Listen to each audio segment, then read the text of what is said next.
paradoksnya adalah ketika orang yang sering latihan bela diri, dia akan tahu tuh, bisa nggak nih gue ambil tindakan? Bisa nggak nih gue ambil pas nggak nih itu? Oh ini jarak gue striking, oh ini jarak gue melakukan tindakan. Kan itu yang bisa didapat itu loh orang yang sering latihan.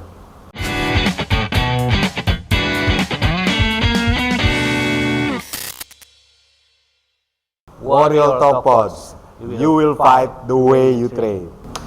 Ketemu lagi bersama kami di sebuah podcast yang mengedukasi tentang martial art, self defense, modern combative. Nah, bersama kami Ciko dan Gua David. ya. Kita melanjutkan pembicaraan kemarin nih. Kemarin kan kita membedah perbedaan antara self defense, martial art, terus apa lagi? Sport kombatif. Sport kombatif. Nah, di pertemuan sekarang kita akan eskalasi rules of martial art di bidang militer dan di industri security. Ya, polisi, militer, dan security industry. Ya. Berat banget sih ini asli bro. Berat. Ya, kalau berat video kan kita bocorin ringan-ringan aja yang kita bahas ya. Tapi kita juga butuh yang viewers nih. Kalau ada Ya. masukan, kritik, nanti pada saat tolong. Silakan. Nggak, pertama ini kita mesti nyamain persepsi dulu nih.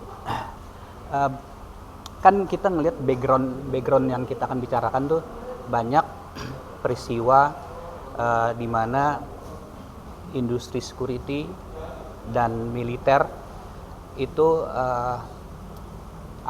miss dalam mengartikan bela diri atau martial art di industri mereka.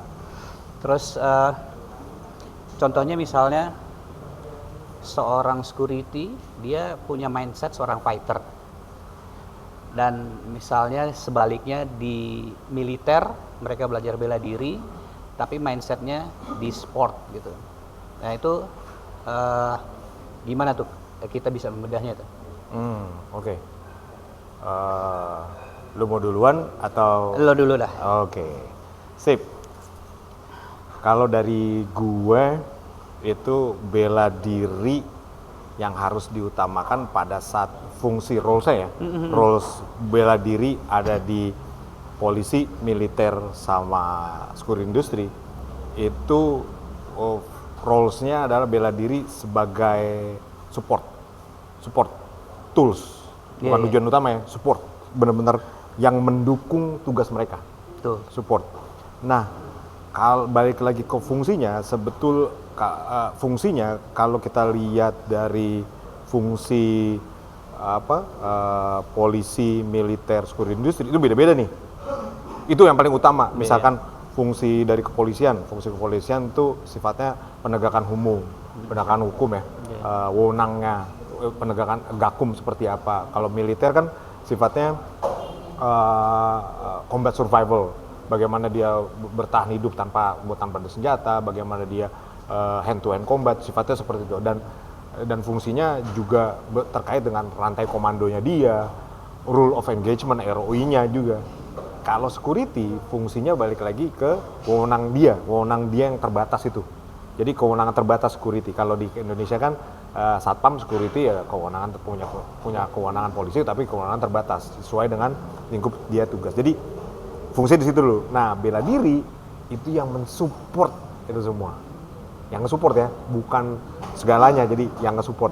Jadi jangan sampai di bela diri yang utama. Jadi kayak lu bilang fighter terus jadi polisi gitu loh. Dia mindsetnya. Tapi kan kalau dia tahu fungsinya malah akan mendukung dia kan. Iya. Nah, itu kita bicara. Tapi boleh gue potong ya. Kalau misalnya kita bicara di instansi militer, polisi dan lain-lain, yang lo bilang itu supporting, itu bisa menjadi mainnya mereka pada saat mereka off duty. Kayak misalnya militer pada saat dia bertugas kan dia sudah dilengkapi dengan toolsnya kan. Tapi nggak selalu dia bertugas kan, ada off-nya. Nah pada saat dia off nggak memakai atribut militer, dia nggak pegang senjata, kan dia harus tergantung pada dirinya. Nah itu dia, itu latihannya kan, latihan. Itu dia makanya kalau kita lihat kepolisian sama militer itu salah satu tantangan mereka ya, tantangan mereka di mana latihan itu jadi suatu supporting, suatu tools buat mereka untuk bertugas. Kalau dia nggak lagi bertugas, ya dia harus latihan. Ya itu sih. Kalau kita ngomong nih aplikasi dari bela dirinya, tadi kan kita ngomong secara general nih, aplikasi dari bela diri, apapun itu yang mereka latih gitu, efektif nggak sih di kepolisian, di militer? Wih, dari gue ya, nanti lu jawab lu. Iya. Gini, kalau dari gua, bela diri itu sangat efektif. Karena apa? Kalau sepengalaman gue ya, ketika gua melatih salah satu BUJP lah, bagaimana melatih mereka crowd control, terus juga beberapa institusi misalkan Pamovit di Polda Metro Jaya, ada juga Brimob satuannya. Itu malah ada pada saat berhadapan dengan demonstran misalkan, berhadapan dengan suatu grup yang udah mau coba anarkis atau melakukan demonstrasi, orang yang pertama hal yang mereka lakukan ada kan komunikasi kan, negosiasi, berkomunikasi gitu. Nah, dari satu sisi itu mereka udah siap melakukan deeskalasi. Ini panjang nih, sorry ya, gua melakukan deeskalasi. Nah, pada saat personel yang bisa melakukan deeskalasi itu adalah orang yang rutin dan rajin latihan bela diri. Ini plot twist-nya ya, paradoksnya adalah ketika orang yang sering latihan bela diri, dia akan tahu tuh, enak nggak nih gue bisa nggak nih gue ambil tindakan, bisa nggak nih gue ambil pas nggak nih itu, oh ini jarak gue striking, oh ini jarak gue melakukan tindakan, kan itu yang bisa didapat itu loh orang yang sering latihan. Jadi makanya gue tuh suka tuh ada quotes dari Musashi bilang, good man must learn the violence kan. Jadi maksudnya tolong koreksi gue juga ya dari rekan-rekan yang lain.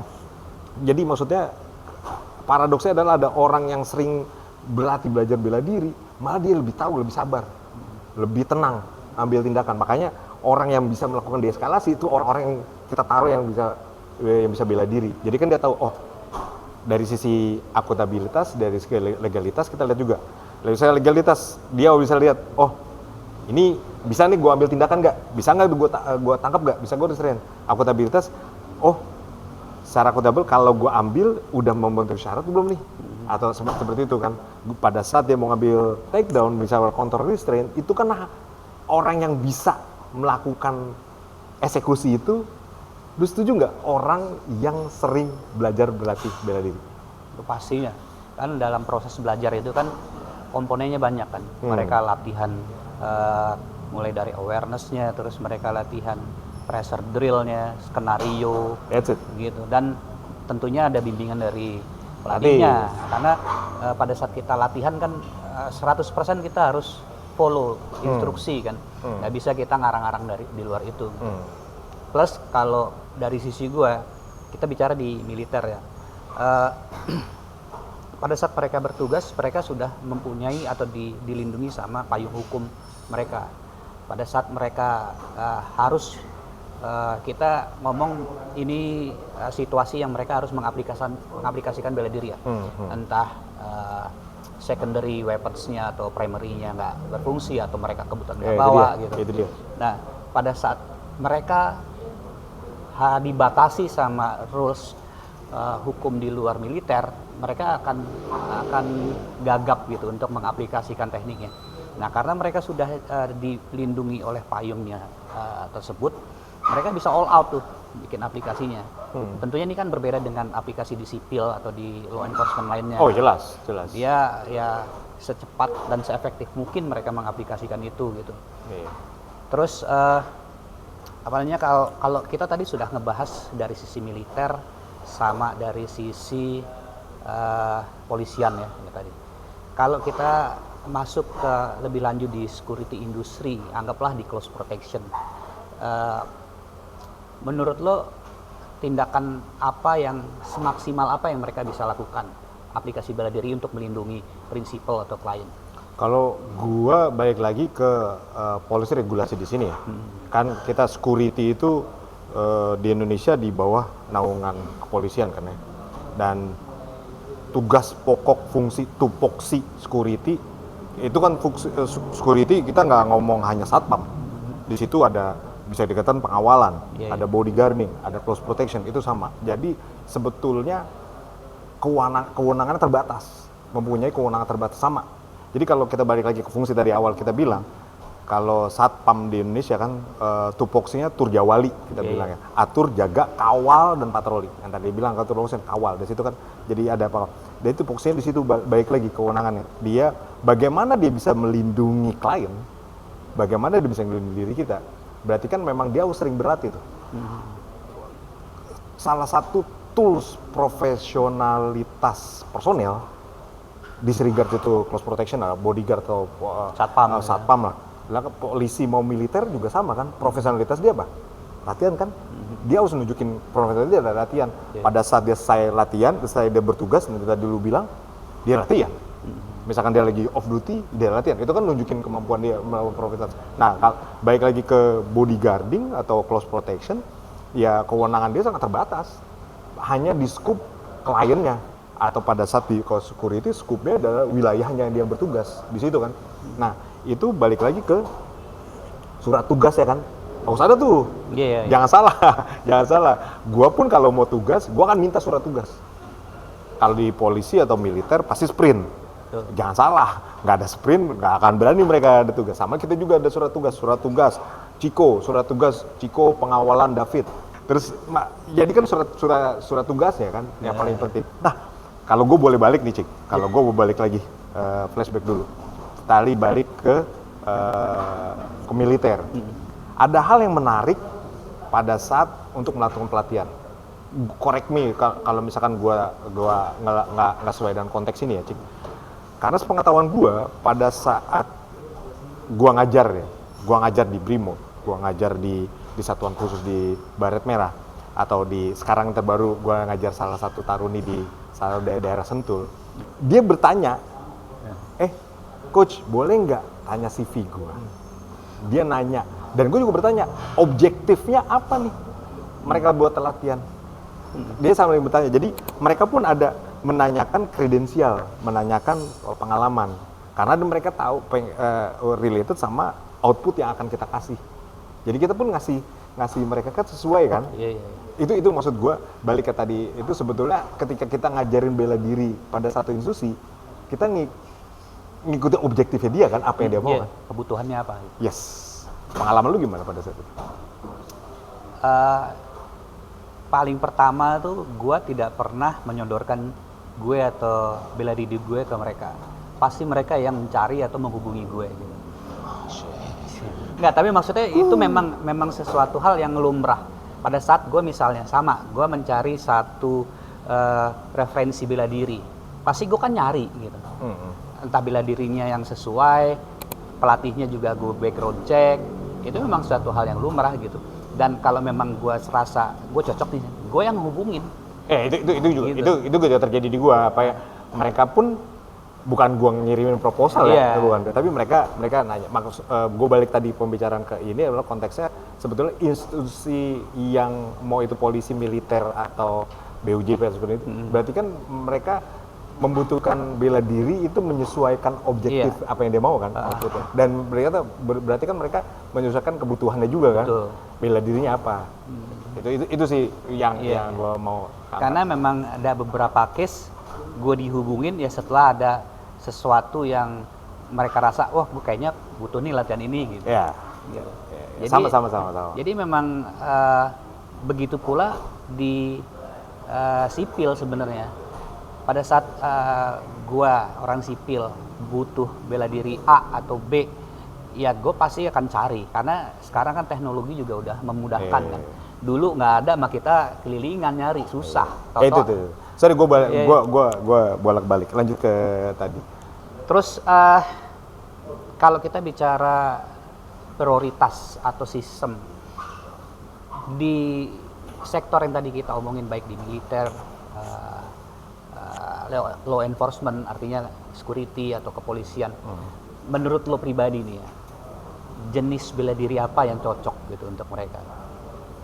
Wih, kalau gua ngelihatnya baik lagi kah ke institusi mereka yang meminta. Karena gua selalu meminta, Cik. Gua selalu meminta lu mau latihan ini objektifnya apa?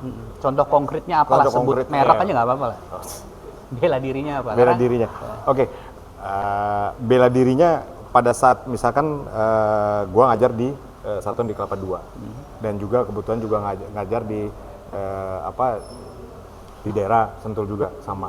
Itu kebutuhan mereka bagaimana melakukan control and restraint. Control and restraint. Itu kan berarti kan banyak mereka melakukan sisi grappling. Tapi sisi grappling kebutuhannya buat konteks dia survival urban bagaimana pada saat combine space di ruangan atau apa. Dan juga bagaimana handle defense melawan senjata tajam atau senjata api bagaimana. Itu mereka menanyakan itu. Tapi gue selalu bilang ketika kau udah ngomongin tools, udah ngomongin senjata, mau api mau itu, pastikan misalkan senjata tajam lah. Ketika kita mau belajar defense sajam, berarti harus belajar gunain sajam. Biar seimbang, biar bareng. Jangan hanya belajar defense doang, tapi nggak tahu cara gunainnya. Bagi gue it's BS lah. Sama juga gue defense melawan handgun, tapi nggak tahu cara gunain handgun. Itu kan itu nggak bisa harus bisa mungkin paralel berbarengan. Iya. Nah, institusi itu mereka meminta materinya itu karena menyesuaikan kebutuhan mereka. Dan itu memang sifatnya nggak bisa sekali course ya. Itu ongoing. Jadi gue pun melakukan melakukan kayak semacam proses sertifikasi ya. Gue ini kemajuannya sampai mana, sampai apa. Nah lucunya adalah, mungkin gue pernah lihat waktu gue ngajarin di Polsek Cilandak. Polsek Cilandak. Dia bagaimana minta melatih bagaimana sih mengontrol resisten. Pada saat itu belajar, mereka melakukan penangkapan begal daerah Cilandak dan berhasil. Dia kasih foto, dia foto-foto dengan teknik yang sama. Bagi gua sebagai pelatih itu suatu kebanggaan ya, Cik. Dia berhasil gitu dengan teknik walaupun memang nggak sempurna, tapi mereka do it in that way. Bagi gua itu it's non-lethal, masih bisa diringkus begal bersenjata. Nah itu semacam kayak gitu, that kind of things yang bisa diterapkan ke personel kan karena sering latihan, reguler. Dan kita juga sebagai pelatihnya juga kan ngontrol juga kan, ini sejauh mana teknik. Itu dari sisi gua. Lu? Apa pertanyaan? Itu kebetulan objektif Iya. lu di militer di mana? Ya Kan sama lu sih. tanya. Sama sih, maksud gua udah pernah ngajar mulai dari security, kepolisian, di militer, kebanyakan di pasukan khusus. Yang jelas seperti lo bilang, sesuai dengan mindset dan kebutuhan mereka juga beda-beda gitu kan. Contoh misalnya kita ngajar di kepolisian atau di security, itu pasti mereka akan lebih banyak porsinya di teknik-teknik yang sifatnya kuncian atau kontrol. Ya alhamdulillah gue pernah latihan lah yang bela diri yang ke arah sana. Gue sih masih latihan ya, Cik. Iya. Aikido masih latihan lah. Silat pun juga ada ngajarin itu gitu. Jadi related lah. Kalaupun kita masuk ke sisi weapons, kita pergunakan senjata yang mereka bawa sehari-hari gitu. Pasti. Misalnya tongkat. Gitu. Jadi memang PR-24. dan kita nggak ngajarin yang bentuknya jurus atau kata. Gitu. Kan itu takes time kan untuk mereka yang tidak membutuhkan rank sebenarnya kan. Terus kalau di militer itu kan ada yang organik sama yang special force. Mereka lebih pengen satu metode sistem yang cepat, maksudnya bukan mengecilkan tradisional yang ada ujian ya. Ini karena mereka kebutuhannya seperti itu aja. Tiba-tiba butuh besok program ya, cepat. Tiba-tiba besok mereka harus deploy, mereka sendiri nggak tahu kan. Ya, itu Aku berapa kali tuh udah on the way ke sana baru dihubungin sensei atau coach, kayaknya hari ini nggak ada latihan, kita di deploy mana, kayak gitu. Sama-sama lah, sama jadi begitu juga. lebih ke practically atau aplikasinya lah di case atau skenario, bisa dari gua atau bisa dari on demand mereka juga. Plus kalau di militer kita juga mengajarkan secondary weaponnya tuh knife jadinya sebenarnya, bukan pistolnya lagi gitu. Dan memang daya tangkap dan serang mereka cepat gitu. Kalau untuk jenis bela diri atau modern kombatif, atau mungkin kita punya metode cocok dengan mereka gitu kan kadang-kadang metode latihan yang kita sudah anggap benar diterapin ke lingkungan yang salah ya nggak nangkap juga gitu. Prosesnya lama gitu. Dan itu balik lagi kan sebisa mungkin mereka juga sering latihan kan. Iya. Itu Itu bisa tiap hari tuh kalau itu dia latihannya seperti itu. Terus kalau kita balik lagi nih ke close protection atau bodyguard atau apalah istilahnya gitu ya, sejauh mana mereka harus berlatih menggunakan senjata? Di luar yang lo bilang kan ada kebutuhan, tupoksinya dan lain-lain. Tapi kan mereka tetap harus tahu pengenalan gitu, mulai dari senjata api misalnya, secara safety-nya gimana gitu. Walaupun dalam penugasannya mereka nggak akan bawa itu, tapi kan mereka juga harus tahu gitu. Kalau dari sisi lo gimana? Setuju nggak? Kalau dari sisi gue balik lagi ya ke institusi yang berkepentingan. Misalkan kepolisian, polisi pun ada beberapa layer. Misalkan kepolisian sifatnya prevention, itu banyak tim samapta yang ada di depan.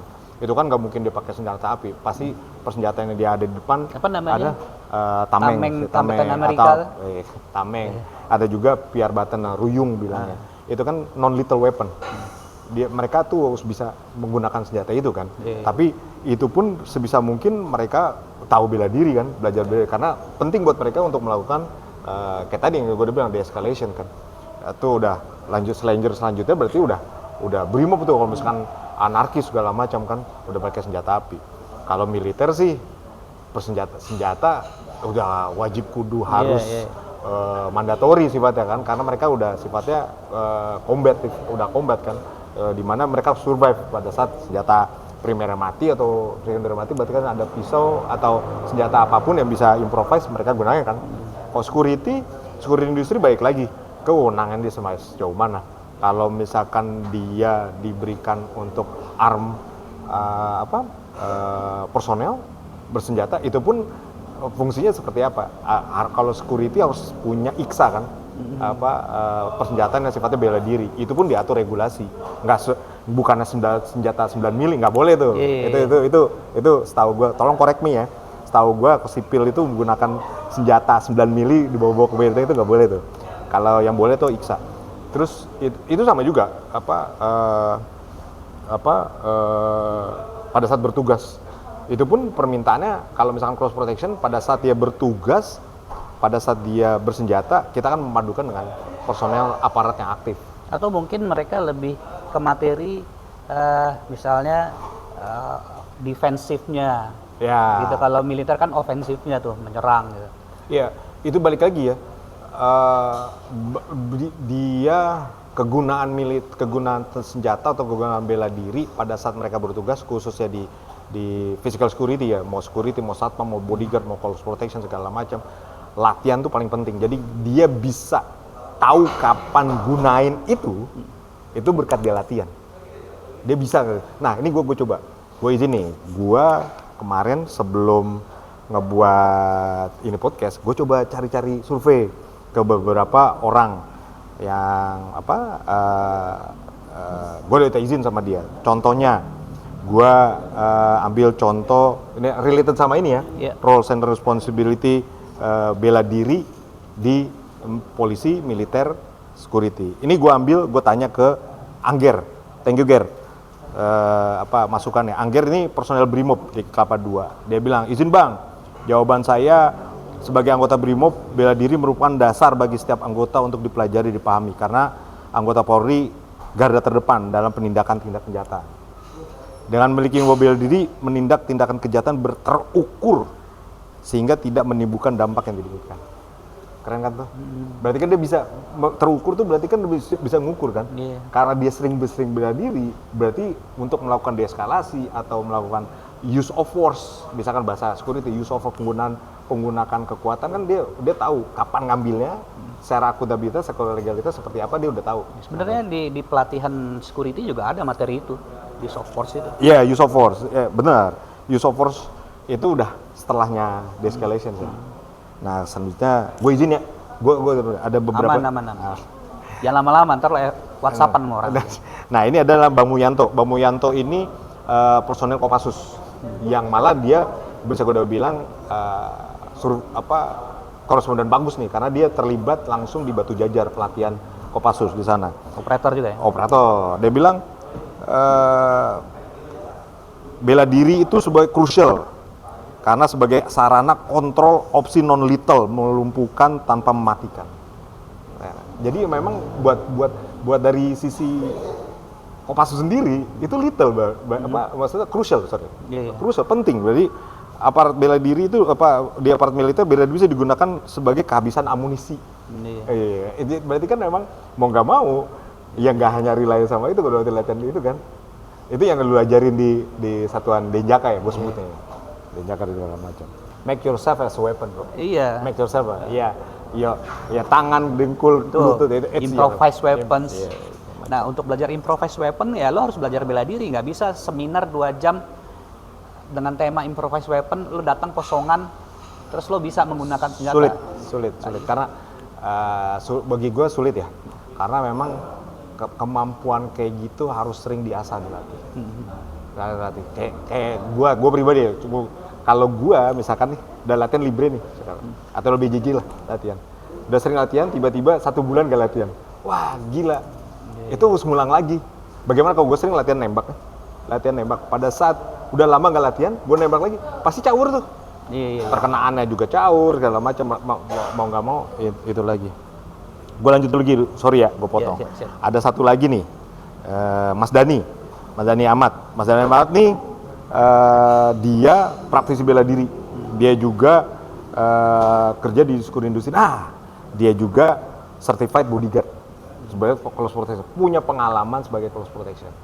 Cakep nih, dia juga bilang, bagi saya Bang, penegak hukum, militer, petugas keamanan, masyarakat bukan sekedar fondasi utama, melainkan alat pendukung. Sama kayak tadi kita bilang, alat pendukung. Fondasi yang paling mendasar memang situation awareness dan juga keputusan tepat lebih ke arah regulasi. Terus juga kesehatan, kebugaran fisik, kemampuan mengendalikan itu secara umum dan legal.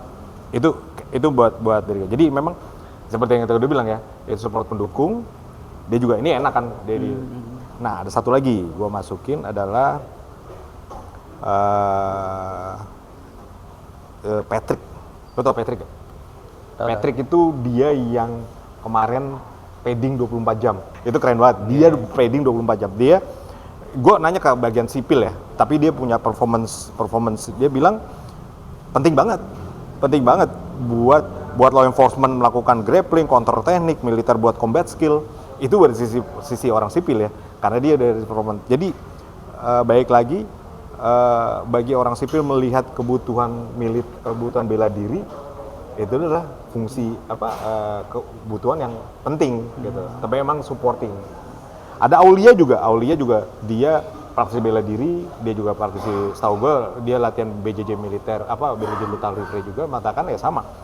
Kebutuhan bela diri itu penting, sama baik lagi untuk kebutuhan dia dia bertugas. Itulah, jadi itu salah satu beberapa survei yang gue lakukan supaya sebetulnya yang kita bicarakan hampir sama mereka katakan kan. Jadi sebetulnya kita mencoba memberikan edukasi ya, maksudnya bahwa fungsi dari bela diri itu adalah fungsi pendukung, bukan yang utama, tapi penting. Ya balik lagi nih ke kita kan tadi ngomongin masalah legal, liability dan lain-lain. Kalau di militer udah jelas seperti yang tadi gue bilang kan, mereka dalam penugasan sudah dipayungi hukum lah untuk itu kan. Di kepolisian seperti tadi sudah mention di awal juga sudah adalah payung hukumnya. Tapi kalau di security, terus di close protection, di bodyguard, ada nggak payung hukum khusus mereka untuk melindungi pemakaian seperti yang bilang use of force itu? Use of force itu memang kalau dari sisi security itu benar-benar mereka harus tahu boleh bertindak atau tidak. Itu legalitasnya. Akuntabilitasnya menjawab bagaimana harus bertindak. Jadi mereka harus tahu itu dulu tuh framework sebelum mereka bertindak. Nah itu kan benar-benar orang, kalau gue pribadi ya, gue katakan orang yang bisa melakukan itu orang yang sering berlatih bela diri. Dan pasti ada di pendidikan mereka pada saat Karena penting buat mereka bisa melakukan teknik de-escalation atau teknik use of force kalau mereka tidak rajin latihan bela diri. Karena kan dia nggak tahu cara ngukur, misalkan range of striking, range of conversations, range of clinching. Ini gue bisa melakukan tindakan, kapan gue melakukan tindakan, apakah gue perlu melakukan tindakan. Kan kita lihat tuh ada beberapa petinju ya, gue lupa namanya, di sosial media lagi adu argumen di stadion. Itu orang kalau tahu dia di luar ya? Di luar. Itu kalau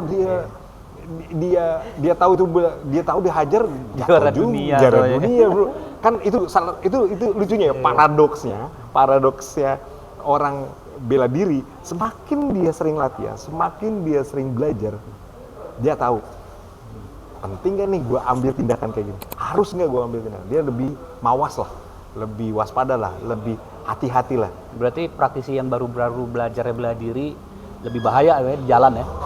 Ya gue bilang rajin latihan deh, bahaya banget soalnya, bahaya banget. Kita sama-sama punya pengalaman lah, maksudnya ketika kita melakukan tindakan yang udah kita ngomong use of force lah ya, itu kan kita harus tahu. Kita kan ngomong dengan posisi saat ini nih, lo masih ingat nggak waktu awal-awal belajar bela diri? Awal-awal, ada nggak arogan? Panasan bos, kayak sama, kayak sumbu pendek ya, apa-apa ngotot. Ya, gue juga waktu dulu sempet juga kan bentrok kayak gitu juga, sampai harus membuat surat pernyataan di kelurahan. Untungnya aja, atau juga harus buat laporan BAP di kepolisian. Itu gue nyesel banget gue. Itu makan ya lebih, kalau gue berbilang lebih baik lu belajar dari pengalaman orang daripada belajar sendiri. Kalau pengalaman orang berarti kan lu nggak perlu capek-capek. Ini lucu soalnya kan gue semalam tuh reuni SMA, datanglah gue. Orang-orang ingetnya gue justru yang buruk-buruknya semua. Emang lu buruk? Inget nggak lo waktu lo nendang orang di dalam? Lo inget lo waktu ada lo kayak gitu nggak usah diceritain gitu, udah pada tua gue bilang. Itu dia, itu semakin kita berlatih ya. Jadi seharusnya kita lebih mawas. Makanya bahayanya orang yang baru bela diri itu ya kayak yang tadi lu bilang ya. Memang kita sebagai pelatih itu posisi pelatih itu penting loh. Posisi pelatih. Makanya kalau dari sisi bela diri, gue selalu jamin beda konteks ya.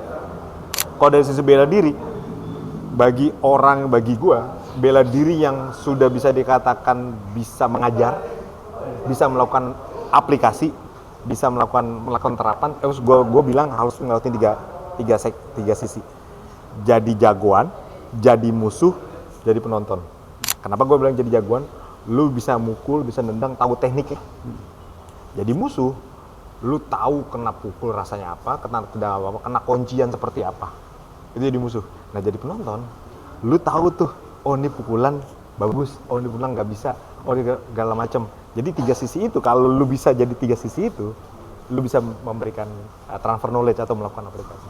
Bagi gue ngeliatnya, karena dari situ udah cukup memadai personel itu untuk bisa menerapkan lah teknik atau memberikan teknik. Jangan sampai cuma baru jadi jagoan, tahu tekniknya, tapi nggak tahu jadi musuh, maksudnya tahu rasa. Makanya dari tiga sisi itu yang bagi gue penting banget. Apalagi di fase jagoan udah buka perguruan ngajar gitu ya. Waduh, gue tahu tuh maksud lu kemana.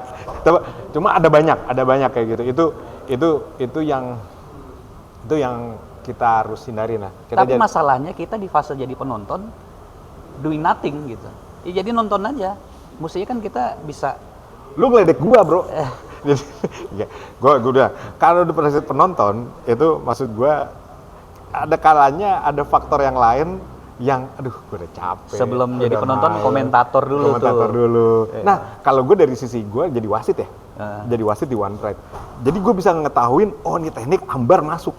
Oh teknik nih back control masuk. Jadi gue bisa ngewasit nggak masuk. Jadi kita sebagai wasit di misalkan udah di level profesional di One Pride seperti itu kita bisa ngelihat. Tapi memang ada peraturannya ya, ada regulasi kita dulu. Jadi kita bisa lihat teknik itu masuk atau enggak dari sisi tiga tadi yang tadi. Ya, setuju, soalnya di beberapa event atau kompetisi MMA apapun namanya itu udah banyak dari angkatan ikut kan, dari militer. Banyak. Dan mereka juga kontrolnya bagus gitu. Iya, itu dia. Makanya gue seneng tuh banyak dari sisi militer ya banyak sekarang. Banyak sekarang. Di Brimob gue tahu itu Mas Dani Labuano, keren tuh dia. Mungkin sudah beberapa institusi militer bikin event MMA sendiri kan? Ada. Kemarin juga dulu kickboxing di Kelapa II. Atau juga yang melatih senjata yang gue kenal tuh Mas Jansen. Mas Jansen itu dia orang takring taktikal loh nggak salah. Dia Brimob. Ya, dia itu dia memberikan jadi lumayan lengkap ya, ada tangan kosong, ada begitu juga kan di militer juga kan. Gue juga waktu itu terlibat di marinir, itu sebenarnya combat mar, kombinasi bela diri untuk marinir. Itu sebenarnya mereka mencoba mereplikat apa yang seperti di US, MCMRP. Sebelum apa sesudah yang kita dari marinir bikin MMA Tarungga tuh? Tarungga sudah ya? Sudah. Jadi pada saat combat mar atau sekarang gue nggak tahu, lupa di marinir itu namanya. Ini kan dia sepertinya ngebuat MCMRP kan, Marine Corps Martial Art Program. Nah itu udah kebentuk, udah jadi, terus akhirnya kan mereka ngebuat event ya. Nah, itu salah satu mereka anggap bela diri itu penting kan. Nah itu keren, keren bro. Ini dia salah satu inisiatornya, keren. Mantap, salut gua belum bisa, dia udah bisa duluan. Tapi keren. Itu salah satu mencoba memberikan aplikasi ke satuan ya. Yeah. Apa bela diri itu salah satu fungsi terpenting juga dalam mereka bertugas. Nah kalau kita bicara bela diri kan kita pasti mau nggak mau harus menyentuh dari sisi pelatihan fisik nih. Terutama kayak misalnya kita anggaplah kepolisian kah, close protection, mereka tuh kan diharuskan mempunyai fisik yang kuat. Mereka harus standby berjam-jam, berdiri berjam-jam, jalan berjam-jam. Itu latihannya terpisah atau apa kalau lo ya sebetulnya latihan fisik kalau di polisi security juga security itu ada tes kesamaptaan bilangnya. Jadi memang nggak suatu yang belum optimal ya kalau misalkan latihan tes samaptaan, tes fisik itu per semester, per 6 bulan. Seharusnya kan dilakukan itu reguler kan, sebulan sekali atau apa. Tapi kan balik lagi ke konteks mereka pada saat tugas kan, waktunya mungkin sempit atau nggak ada. Tapi setidaknya itu ada gitu loh. Itu yang paling penting, tes samaptaan. Fisik itu harus dilatih reguler. Harus dilatih. Misalkan mereka personel yang deployment-nya cepet, yang sering, mau nggak mau sering juga. Ini pengalaman gua dulu sempat melakukan close protection pada saat ada kasus di Manado, kasus Teluk Buyat lah, gua nggak mau nyebut itu. Itu di mana pada saat pengawalan, hal yang paling berat, tau nggak? Hal yang paling berat pada saat pengawalan itu menunggu. Gila, itu hal yang paling berat yang kita lakukan, menunggu doang. Itu udah mentally drain, exhausted segala macam. Jadi kebayang nggak kalau orang yang nggak pernah latihan, nggak pernah berlatih fisik, pada saat berproses itu berat. Bagi gue ya dari segi security, menunggu adalah hal yang paling terberat. Yang mungkin di sisi militer juga ya, gue bukan orang militer, cuma gue rasa itu menjadi hal yang suatu yang berat yang mereka lakukan. Mau nggak mau harus didukung dengan latihan fisik. Ya kan, kalau misalnya kita bicara militer atau kepolisian, itu udah jelas mulai dari mereka lulus pendaftaran, lolos pendidikan, latihan fisiknya mereka bawa beban, ransel berapa ya, kilo. Raking, kayak gitu. Makanya gue tanya di sisi close protection. Kalau memang mereka ex-military sih fine. Cuman kalau rekrutan dari sipil yang baru daftar gitu, kan artinya mereka harus dari awal dibiasakan tuh fisiknya. Kalau militer seperti tadi gue bilang, dia sehari-harinya ngangkat bebannya segitu gitu. Kita ngeliat nih gedean keril sama orang kan gitu. Berat ya, iya. Ya belum larinya. Ya kita harus sadar juga ya, kalau dari gue ya, dari sisi gue, kalau kita bekerja di sisi close protections, don't be a Superman. Maksud gue bukan bertindak bekerja sendiri. Enggak. Kalau dalam dunia ideal close protection itu di mana semua departemen mendukung dia. Misalkan dari intelijen analisnya, tim asesornya, tim assessmentnya, tim yang melakukan close protections-nya, itu kan di-feeding, dibantu sama 3 sektor itu kan. Advance team-nya segala macam. Nah kalau pada saat kita bertugas, secara nggak dipungkiri kita juga melakukan analisa dari klien, analisa case-nya apa, kasusnya apa yang dihadapi, kita harus dianalisa. Jadi ada intelijen analis, ada intelijen operasional, ada intelijen taktis. Di taktis buat kebutuhan buat cross protection bertindak kan. Itu nggak bisa cross protection doang sendiri, gila tuh. Mati berdiri kalau dia kerjain sendiri doang. Belum selesai itu mesti buat report gitu. That's it. Nah, kayak itu idealnya. Cuma kan kenyataan dunia nyata kadang-kadang meminta yang berbeda kan. Cuma berdua, bertiga, mau nggak mau kan harus bisa ngisi ke gap itu kan.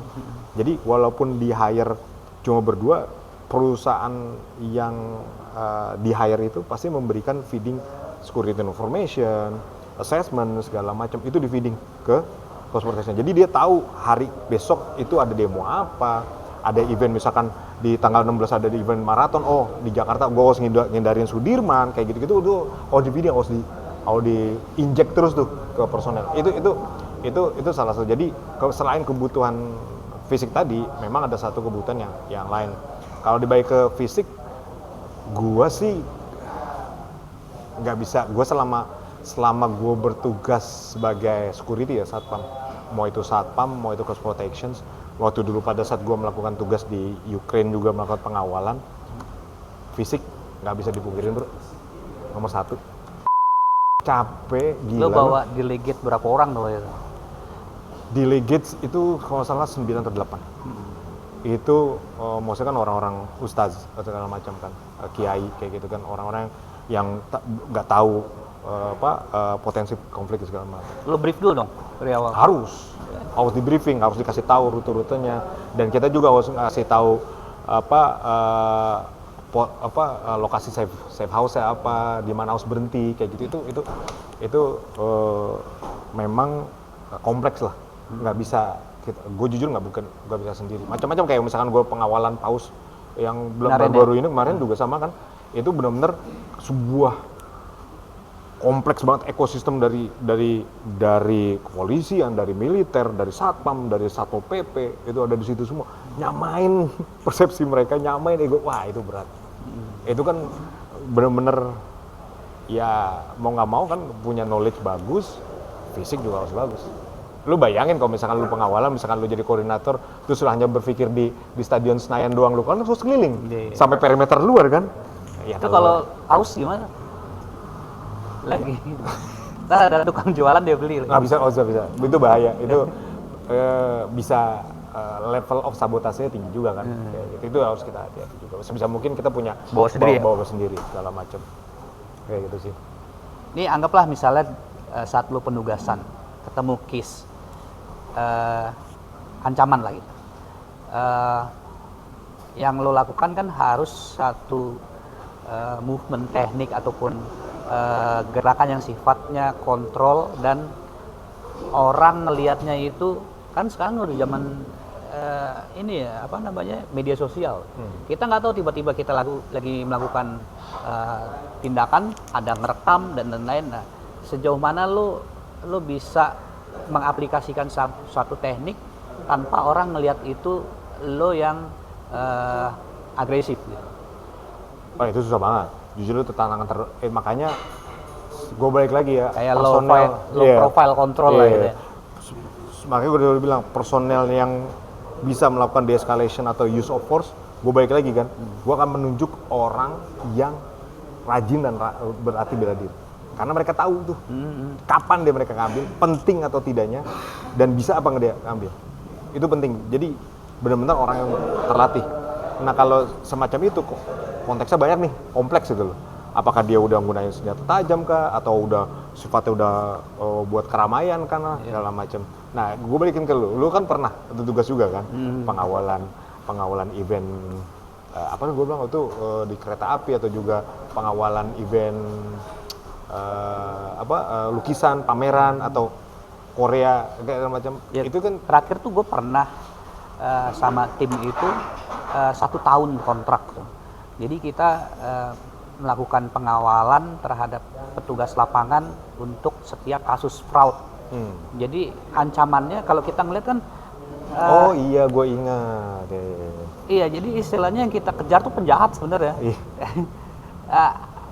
Sebelum kita ambil kontrak itu, petugas-petugas lapangan yang melakukan investigasi harus ketemu sama pelaku fraudnya itu. Datanya sudah ada, tapi galakan dia gitu istilahnya. Biasanya orang minjem, pas kita tagih dia yang paling galak ya. Nah, ya intinya sih sebenarnya sama seperti hukum standarnya lah, close protection. Paling penting yang diselamatkan kan prinsipalnya. Iya, itu utama itu, bukan soal berantem. Cuman case-nya itu apa ya, agak beberapa hal tuh sulit karena kita harus masuk ke wilayah mereka kan. Sementara kita paling berdua gitu kan. Kita nggak tahu sejauh mana mereka mengkondisikan saat itu ke orang sekitar. Mereka bisa mengumpulkan massa gitu. Ya itu bahayanya kan. Jadi kayak gitu-gitu emang kita harus perhatiin. Seperti yang lo bilang tadi, sebelum penugasan kita harus tahu kronologisnya seperti apa, kita pelajari potensi threat-nya seperti apa. Yang paling penting koordinasi sebelum kita ke sana dengan pemuka adat lah, atau ketua RT, kepolisian. Dokumentasi juga penting gitu kan. Karena ya teman-teman kita juga ada beberapa yang case terparah adalah mereka itu dijebak gitu di hotelnya. Jadi mereka udah tahu hotelnya di mana. Bentuk jebakannya itu mungkin gue nggak bisa sebutin di sini. Nah itu koordinasi gue dengan mereka itu jam berapa ya? Hampir jam 2 apa jam 3. Nah kayak gitu-gitu kan berarti kan memang suatu situation awareness penting, fisik juga penting, lo siap kayak gitu. Jadi walaupun tim gue ini kalau istilahnya background bela diri udah nggak perlu dipertanyakan lah. Artinya kalau mereka bertindak secara emosional, selesai orang itu kan. Tapi mereka nggak lakukan gitu kan. Itu paradoks. That's the paradox bagi orang yang sering bela latihan diri. Mereka kan tahu ngukur kan. Dan mereka tahu chain of command. Pasti mereka lapor dulu apa yang mesti dilakukan gitu. Berat itu ya? sih, berat. Seru juga tadi omongan kita, nggak terasa udah lama juga nih. Nyaris jam 50 menitan. Nah, tergantung lah kalau misalnya ada request kurang panjang gitu masih. Cuman ya kita serahkan ke viewers saja nanti. Viewers ada tambahan, ada kritik, ada sanggahan, ada masukan. Terima kasih untuk viewer yang setia ngikutin podcast kita. Yes. Terima kasih banyak. Mudah-mudahan tetap ikutin ya podcast edukasi kita ya. Kalau ada saran mungkin ya? Ada saran masih apa yang mau kita bicarakan? Topik-topiknya masih banyak gitu. Nanti kita akan mengerucut ke satu segmen yang khusus lah gitu. Terus dari pembicaraan kita yang tadi sudah cukup lama, recapnya apa nih yang lo bisa rangkum? Recap, kalau gue bisa rangkum itu lo fungsi dari bela diri di polisi militer security industry, fungsinya sebagai supporting tools. Supporting tools dalam bertugas mereka, supporting tools sebagai alat profesionalisme mereka. Jadi itu yang sangat mendukung, nggak bisa dilepas, nggak bisa sendiri-sendiri, itu satu kesatuan. Jadi balik lagi bela diri itu sangat penting. Dari survei teman-teman juga kan bilang itu semua. Lu sendiri? Kalau gue balik lagi sih fundamental, tetap berlatih, gitu. Proses dilewatin. Itu karena kadang-kadang apa yang kita dapat itu ternyata dari prosesnya. Gue juga beberapa hal setelah bertahun-tahun belajar baru ngerti gitu. Jadi bukan pada saat instruktur jelasin, tapi selama proses itu akhirnya gue paham sendiri. Gue semakin belajar semakin bego gue sih. Paham bahwa gue bego kan. Aduh, gue makin belajar, anjir gue semakin banyak yang nggak taunya gitu loh. Iya. Gue gitu. Oke, stay tune ya untuk next podcast kita. Mungkin eskalasi kita akan lebih makin berat nih kita omongin nih. Kita ngomongin security process, risk assessment, sama VIP protection. Next podcast. Oke. Nice. Terima kasih, sampai jumpa lagi bersama kami di Warrior Talk Pods. Warrior Talk Pods, you will fight the way you train. Ciao.